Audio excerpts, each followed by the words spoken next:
Орчундуу окуялар, кызыктуу фактларды камтыган жаңылыктар программасы түз эфирде өз ишин баштайт. Студияда мен Алмагүл Эркебай кызы кызмат кылам.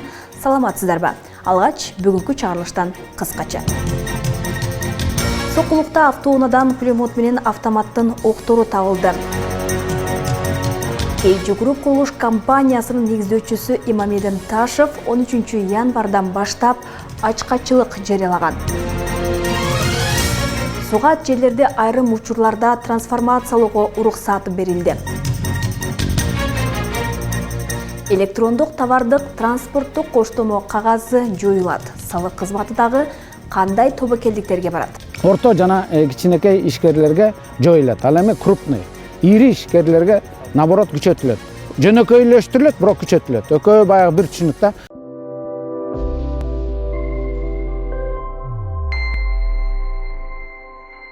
Урматтуу мекендештер, Москва шаарында эмгектенип жүргөн мигрант жарандар азыркы күндө Москва шаарында эң эле көйгөйлүү маселе документ иштери. Сиздерге ишеничтүү адистерди сунуштайбыз. Документтердин бардык түрүн даярдап беребиз. Жаңы келгендерге турак жайга каттоо, каттоону узартуу, базада жок болсо каттоо, чек арага чыкпастан 3 айга кайра каттап беребиз. Баары мыйзамдын негизинде. Ошондой эле эмгек келишими, макулдуктун ишеничтүүлүгү, медициналык китепче, ИНН, СИНИЛС, ДМС, паспорт котору, кара тизмеден текшеребиз, айып пул, базадан текшерүү жана да Вайлберске керектүү документтерди даярдап беребиз. Биздин дарек метро Павлецкая. Байланыш үчүн +7 977 736 15 87 WhatsApp номерине кайрылыңыздар. Сиздерге кызмат көрсөткөн адис Ажакбар жигитибиз.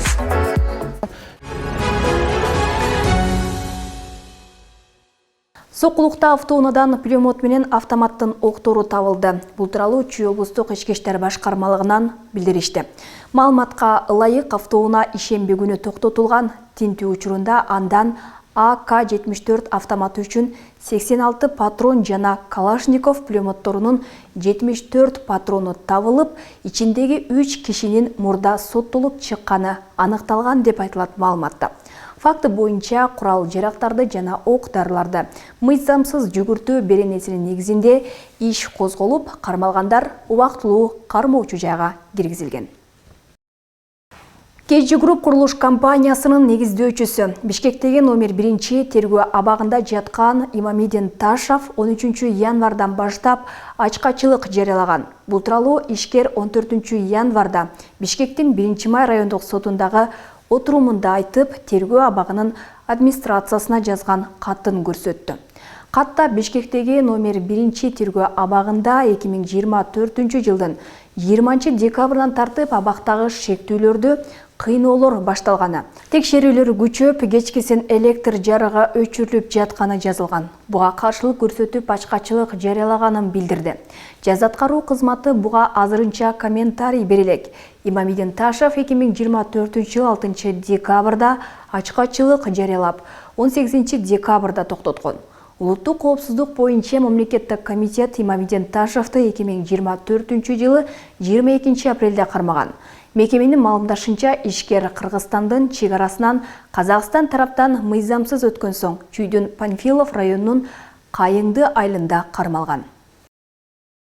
Мамлекеттик жаза аткаруу кызматы Бишкектеги номер 1 тергөө абагында ачкачылык кармап жаткан Социал-демократтар партиясынын лидери Темирлан Султанбеков медициналык комиссиянын кароосунан өткөнүн 13 январда билдирди.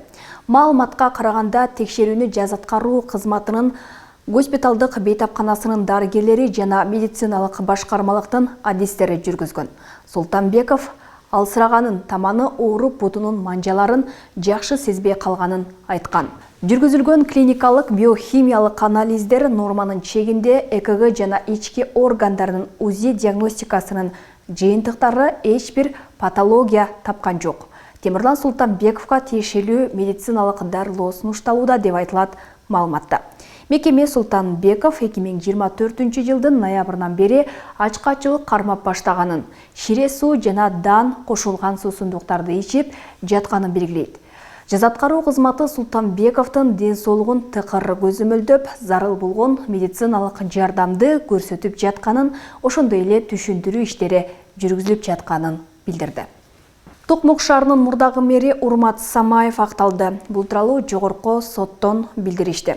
Маалыматка ылайык Самаевке карата буга чейинки инстанцияларда чыккан өкүмдөр өзгөртүлүп, кылмыштын курамы жоктугуна байланыштуу кызмат абалынан кыянаттык менен пайдалануу беренеси менен айыбы жокко чыгарылды.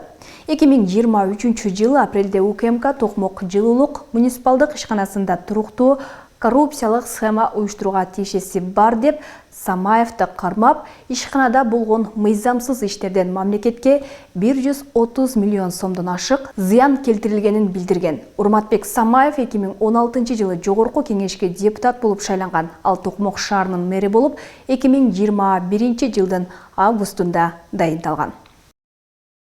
Жасалма номер менен автоунаа башкарган айдоочу кармалды. Бул тууралуу жол кыймылынын коопсуздугун камсыздоо башка башкармалыгынан билдиришти. Маалыматка ылайык 13-январдагы рейд учурунда Honda Accord үлгүсүндөгү унаа текшерилген. Анын 40 жаштагы айдоочусу армян номерлүү унаага жасалма кыргыз номерин тагып алганы аныкталган. Айдоочу мындай амал үчүн 20 000 сом төлөмөк болуп, темир тулпары айып короого токтотулду.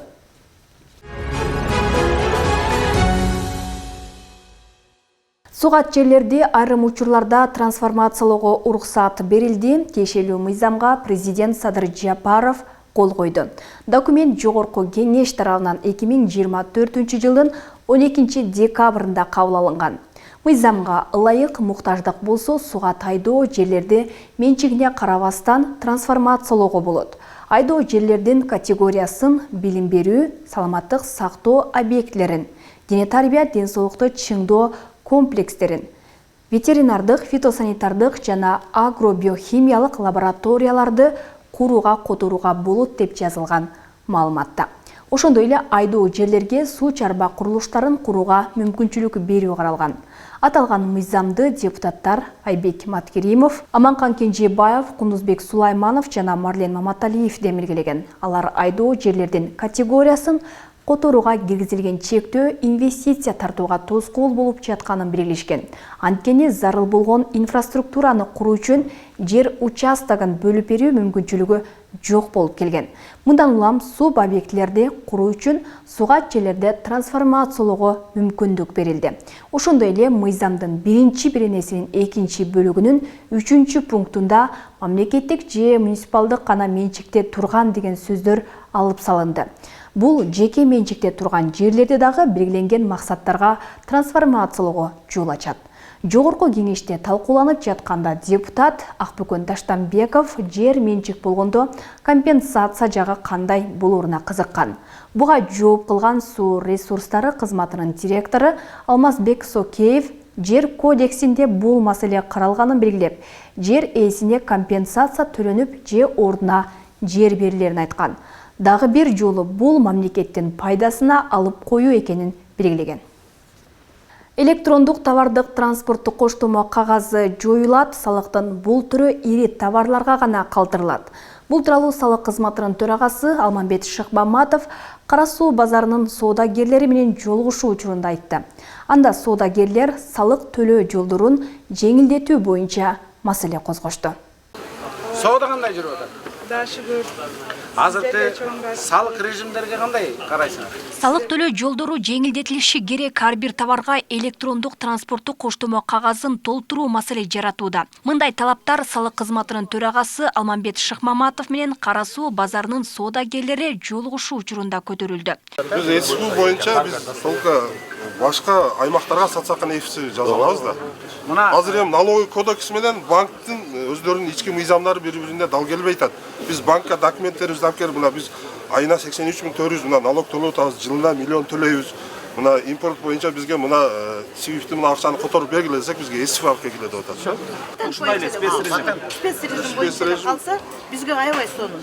Анан кийин эм банк кылып койсо, биз эм банктан да төлөйбүз. Учурда электрондук транспорттук коштомо кагазын дөңүнөн товар айланткан ар бир ишкер колдонууга милдеттүү. Бул товарды бир жерден экинчи жерге жеткирүү үчүн керектеле турган документ. Салыктын бул түрү соода менен алектенгендерге кошумча түйшүк жаратууда дешет. Мындан улам аны жоюп салуу боюнча маселе басымдуу козголду. ЭТТНди алып салып же киргизген менен биз пайда же зыян көрбөйбүз. ЭТТНге кирип чыгыш, жанагы ЭТТНди иштетиш немелери оорураак система болуп калган үчүн гана.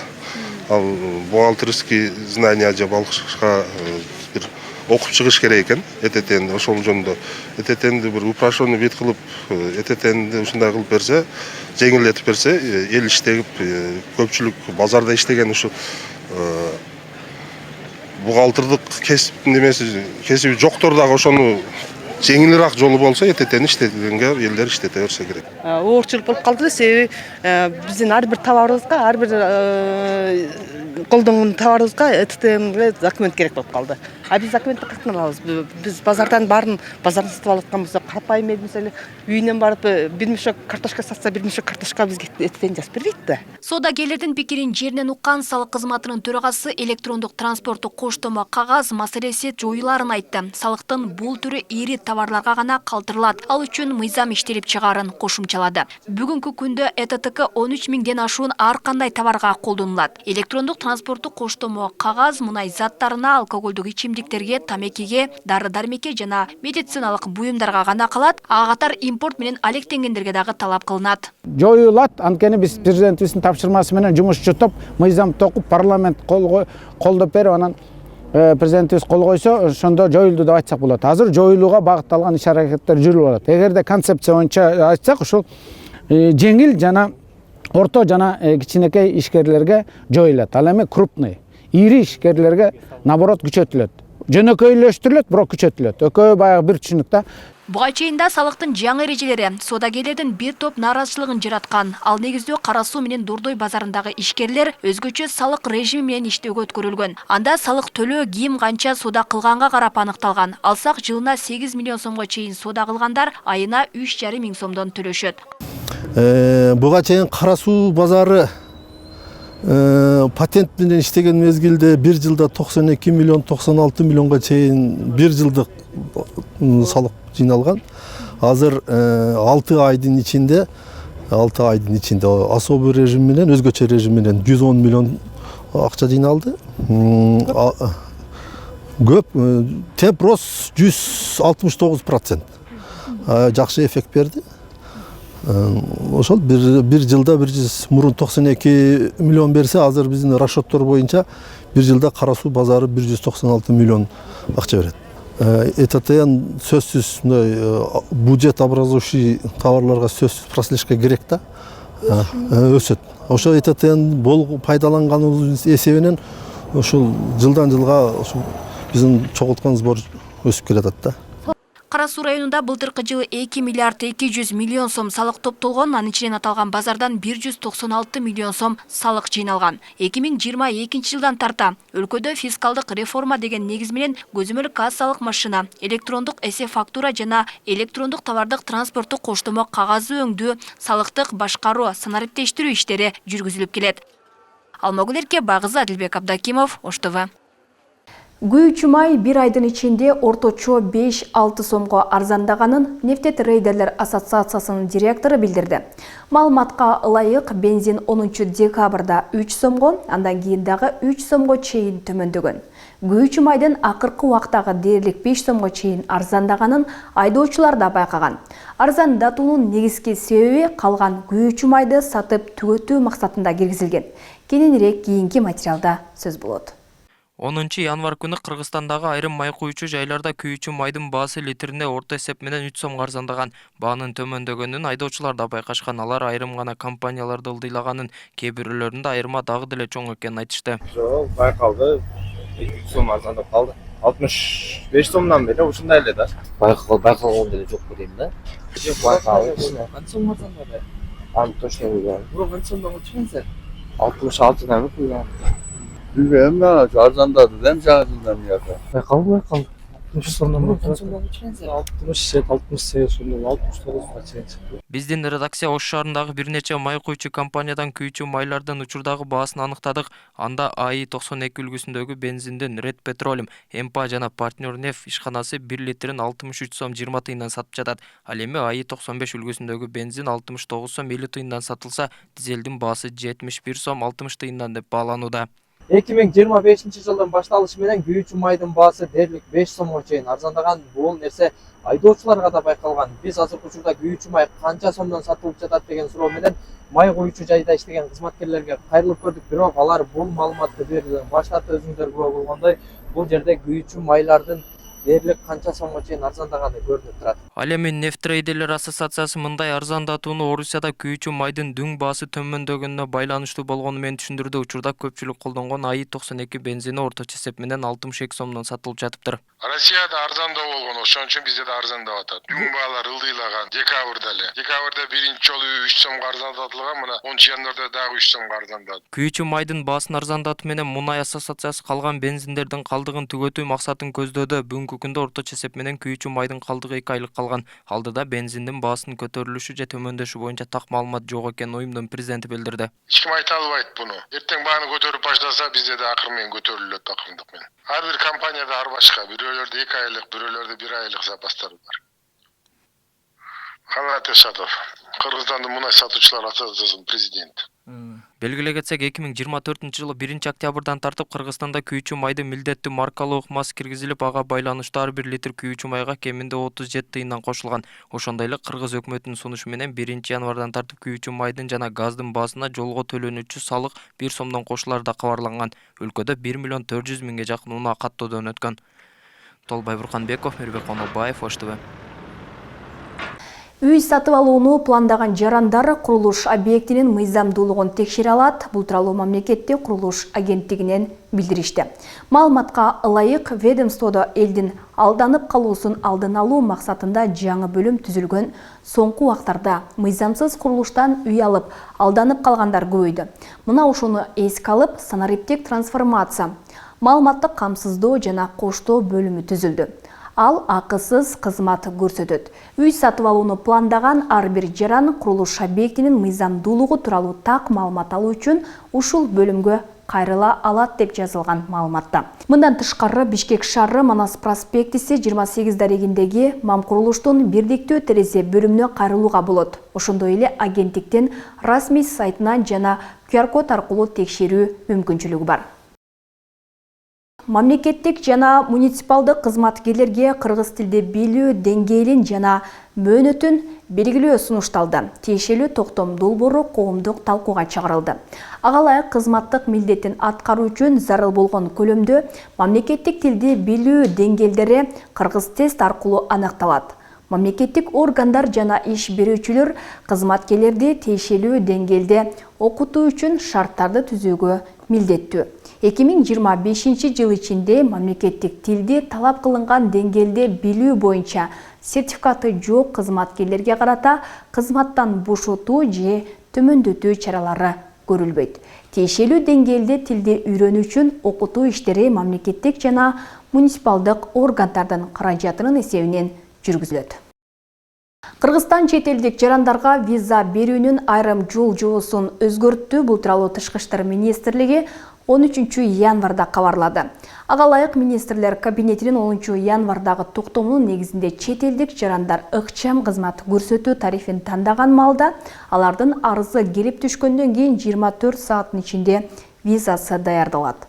Кыргызстанга ишкердик, туристтик же жеке максаттар менен досторуна келүү, медициналык текшерүүдөн өтүү жана башка келүүнү көздөгөн чет өлкөлүк жарандар үчүн бир жолу же көп жолу кирип чыгууга мүмкүнчүлүк берген 90 күнгө чейинки мөөнөткө сапар визасы деген жаңы категориядагы визаны даярдоо мүмкүнчүлүгү ачылат. Буга чейин колдонулган ишкердик, туристтик, тоо туризми категориясындагы визалар жоюлат. Жогорудагы самалык 2025 жылдын 22 январынан баштап электрондук виза порталында жеткиликтүү болот. Ушуга байланыштуу Тышкы иштер министрлиги чет элдик жарандарга Кыргызстанга сапарларын алдын ала пландаштырууну өтүнөт деп жазылган маалыматта.